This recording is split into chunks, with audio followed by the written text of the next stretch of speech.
Good afternoon. I haven't seen some of you for a while. This is the first of many Thursday morning coffee conversations that we're going to begin having from Broad Street. One week I'm going to do it, and the next week Jeremy's going to do it. But this is going to be the first one, and I know it's Thursday afternoon this time. But from now on, it will be on Thursday mornings, sometime between 10 and 11.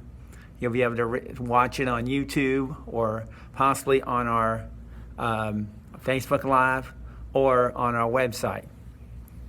Today's devotion is going to be centered on the beginning of the book of Exodus and God's calling of Moses to save his people. Now, Moses was born, as you may know, as a Hebrew slaves born of a Hebrew slave during the time that Pharaoh was having all the boys thrown into the Nile. And so Moses' parents put him in a raft and they floated him down the Nile River under the supervision of his father's sister who was watching.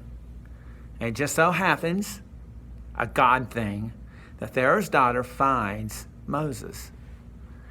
And as she gets Moses out of the water, the sister walks up and says, "Should I go get a Hebrew slave to be the nurse for the baby?" And she says yes. So she goes and gets Moses' mother. Okay? A God thing again. When Moses grows up, he's returned to Pharaoh's daughter. And he takes her as her son and calls him Moses. When Moses had grown up, he was out one day in the area where the slaves were, and he saw an Egyptian beating a Hebrew slave. And out of anger, he kills the Egyptian. Unbeknownst to Moses, someone had seen him kill the Egyptian, and Moses, in fear, escaped to the land of Midian, where he becomes a herder. He settled in Midian, and one day, the priest priest of Midian sent his 7 daughters to the well to get water for the animals. And some shepherds came and drove them away. And Moses got up and came to their defense. And because of this, Moses was asked to stay with the priest and accepted. He was even given one of his daughters in marriage. Now, what follows is the story of the burning bush, and that's really where I'm going to focus on today. A couple of points. First of all, Moses is serving Jethro, the priest of Midian. I think that's a good thing to remember. So he had been brought up from a Hebrew mother, taught, we suppose, who God was.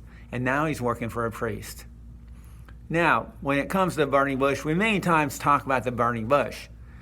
But when you read the story very closely, it was an angel of the Lord that appeared to him in a flame of fire out of a bush. God calls to Moses out of a bush and says, "Here I am. Remove your sandals, because this place is holy ground." And what does Moses do? Moses hides his face. Because he's been taught that if you look into the face of God, it won't be a good thing. Have you ever had a burning bush experience? Have you ever had a time when all of a sudden you hear the voice of God giving you direction, calling you to do something, assuring you that something would be okay? I've had several in my lifetime, and I am convinced that the most recent was one of the first days that I was in Clinton, South Carolina at Broad Street United Methodist Church. One of the things I have always believed is that when you walk into a church for the first time, you will know if it's right or not. And I recall the first time walking into this sanctuary. And I recall looking at my wife and saying, "This is it. this is where we are supposed to be. It wasn't me. It was God. It was a burning bush experience. I felt the presence of the Lord Almighty upon me at that moment, and I knew from that time on that this was the place for me to serve for this time. So if you've never had a burning bush experience, I hope that someday you will, and you may have had some and didn't even realize you had a burning bush experience.